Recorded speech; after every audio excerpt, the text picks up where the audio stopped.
झारखंड में बीजेपी आजसू गठबंधन के खिलाफ विपक्षी दल एकजुटता का दंभ भर रहे हैं। साथ ही बीजेपी के नारों पर भी जोरदार तंज कसा जा रहा है। रिपोर्ट देखिए।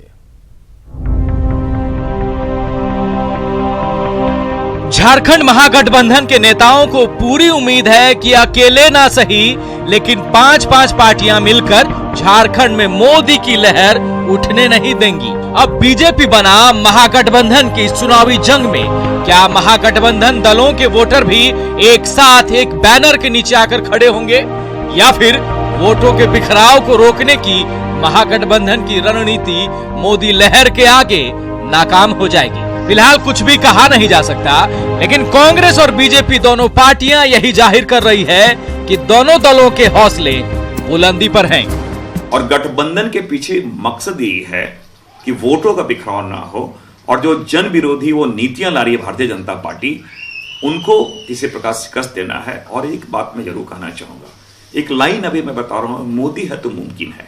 लगातार आपने देखा होगा, मतलब इतना अहंकार क्या प्रजातांत्रिक व्यवस्था में नहीं है यहाँ पे? और तो और क्या भारतीय जनता पार्टी में भी कोई और लीडर नहीं है? वो लगता भारतीय जनता पार्टी नहीं, व्यक्ति केंद्रित ये पार्टी बन गई है। झारखंड को लूटने का जो उनका लगातार उनके सरकार में जो किए गए हैं, उसके चलते यहाँ की जनता उनके चेहरे को जानती है। झारखंड को लूटखंड बनाना चाहती है, जबकि भारतीय जनता पार्टी झारखंड को विकास से युक्त झारखंड बनाना चाहती है।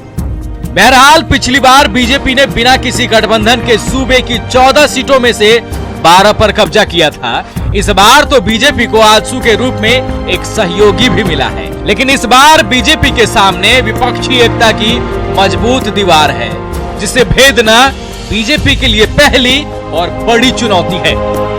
रांची से भुवन किशोर झा, न्यूज़ 18।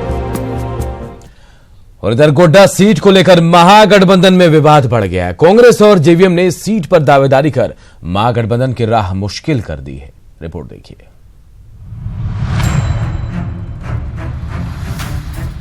झारखंड में महागठबंधन में सब कुछ ठीक होता नहीं दिख रहा है। महागठबंधन के दो बड़े सहयोगी कांग्रेस और जेवीएम के बीच गोड्डा सीट को लेकर ठन गई है। दोनों पार्टियों ने इस सीट पर अपनी दावेदारी दिखाई और गठबंधन तोड़ने तक की धमकी दे दी। जी नहीं, झारखंड विकास मोर्चा ने 5 वर्षों तक आंदोलन किया, अडानी जैसे ताकतवर लोगों से लड़ा है और ये सीट झारखंड विकास मोर्चा होना चाहिए। हम लोग लड़ेंगे और जीतेंगे भी। नहीं, गोड्डा नहीं तो गठबंधन नहीं। जेवीएम के दावे के खिलाफ देवघर जिला कांग्रेस भी खुलकर सामने आ गई है। जिलाध्यक्ष संजय मुन्नम ने साफ कहा है कि गोड्डा में पिछले चुनाव में कांग्रेस को 3 लाख से ज्यादा वोट मिले थे, ऐसे में उसकी दावेदारी ज्यादा मजबूत है। इस दावे में कहीं कोई शक शुबा नहीं है कि हमने जो है 3,19,000 वोट लाया है। तो इसमें मुंह से कहने से कहावत है कि लिखतम के आगे बख्तम नहीं चलता है। कांग्रेस के दावों को उसके ही नेता और पूर्व मंत्री के.एन. झा ने भी सही ठहराया और कहा कि गोड्डा सीट अगर कांग्रेस को नहीं मिलती है तो कार्यकर्ताओं के मनोबल पर असर पड़ेगा। इसका पूरी तरह से अंदाजा हाईकमांड को है, क्योंकि हमारे पास संथाल परगना में 3 ही सीट है। 2 सीट तो चला गया जेएमएम को, अब 1 सीट है जो पारंपरिक सीट हमेशा से कांग्रेस का रहा है। इन सारे बातों की जानकारी हाईकमांड को है और हाईकमांड हम समझते हैं कि 14-15 तक हाईकमांड निर्णय ले लेगी। अब जब 2019 का चुनाव का बिगुल बज चुका है, राजनीतिक दल अपने उम्मीदवारों की घोषणा करने में लगे हैं। ऐसे में कांग्रेस और जेवीएम के बीच गोड्डा सीट को लेकर उठा विवाद महागठबंधन के लिए मुश्किलें खड़ी कर सकता है। गोड्डा से मनीष कुमार के साथ ब्यूरो रिपोर्ट, न्यूज़ 18 नेटवर्क। और झारखंड में महागठबंधन की राह आसान नहीं दिखती। बीजेपी को परास्त करने के लिए विपक्षी दल एकजुटता की बात भले ही करे, लेकिन हर सीट पर महागठबंधन के दलों में फूट पड़ी हुई है।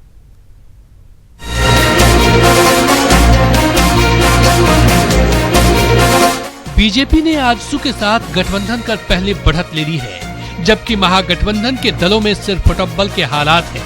हालांकि विपक्षी नेता रोजाना आपस में बैठक कर महागठबंधन की गांठ सुलझाने की कोशिश करते तो हैं, लेकिन समस्या जस की तस है। गोड्डा को लेकर अभी भी पेंच फंसा हुआ है, तो आरजेडी और सीपीआई ने भी कुछ सीटों पर दावा ठोक दिया है।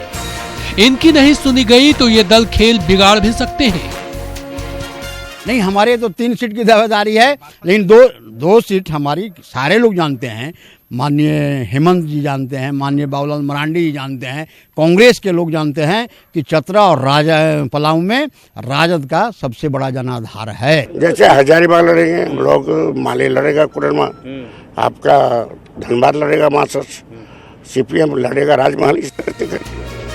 आरजेडी किसी भी हाल में चतरा और पलामू सीट छोड़ने के मूड में नहीं है, तो सीपीआई हजारीबाग सीट न मिलने पर हजारीबाग के साथ साथ कोडरमा, धनबाद और राजमहल में प्रत्याशी उतारने की धमकी दे रहा है। जबकि गोड्डा को लेकर कांग्रेस और जेवीएम के बीच घमासान मचा हुआ है। कांग्रेस विधायक इरफान अंसारी और जेवीएम विधायक प्रदीप यादव के बीच तू मैं छिड़ गई है। वोटर का मिजाज भारतीय जनता पार्टी के विरोध में है और हमें लगता है कि सभी सीटों पर गठबंधन अगर बेहतर तरीके से लड़े तो रिजल्ट के परिणाम अच्छे आएंगे। बहरहाल महागठबंधन में एक अनार 100 बीमार वाले हालात बन गए हैं। सामूहिक हित के बजाय अपने अपने फायदे और नुकसान को लेकर विपक्षी दल ताल ठोक रहे हैं। ऐसे में बड़ा सवाल ये है कि महागठबंधन में सीट शेयरिंग का ऐसा कौन सा सर्वमान्य फॉर्मूला सामने आता है जो सभी दलों को मंजूर हो, ताकि विपक्षी दल बीजेपी आजसू का डटकर मुकाबला कर सके। उपेंद्र कुमार, न्यूज 18, रांची। इधर आसू ने गिरिडीह सीट पर जीत दर्ज कर संसद में झारखंड की आवाज बुलंद करने की बात कही है। रांची में आसू प्रवक्ता देवशरण भगत ने कहा कि अब तक संसद में झारखंड की आवाज बुलंदी के साथ नहीं उठ पा रही थी। ऐसे में इस बार गिरिडीह में जीत के साथ ही झारखंड की आवाज और सशक्त होगी। झारखंड के विषयों को लेकर हमेशा से ये महसूस करते रहे कि जिन विषयों को लेकर हम लोगों ने संघर्ष करी है, फिर संसद में आवाज के रूप में नहीं बन पा रहा था। आजसू पार्टी वहां प्रतिनिधित्व करेगा, ये सुनिश्चित करें।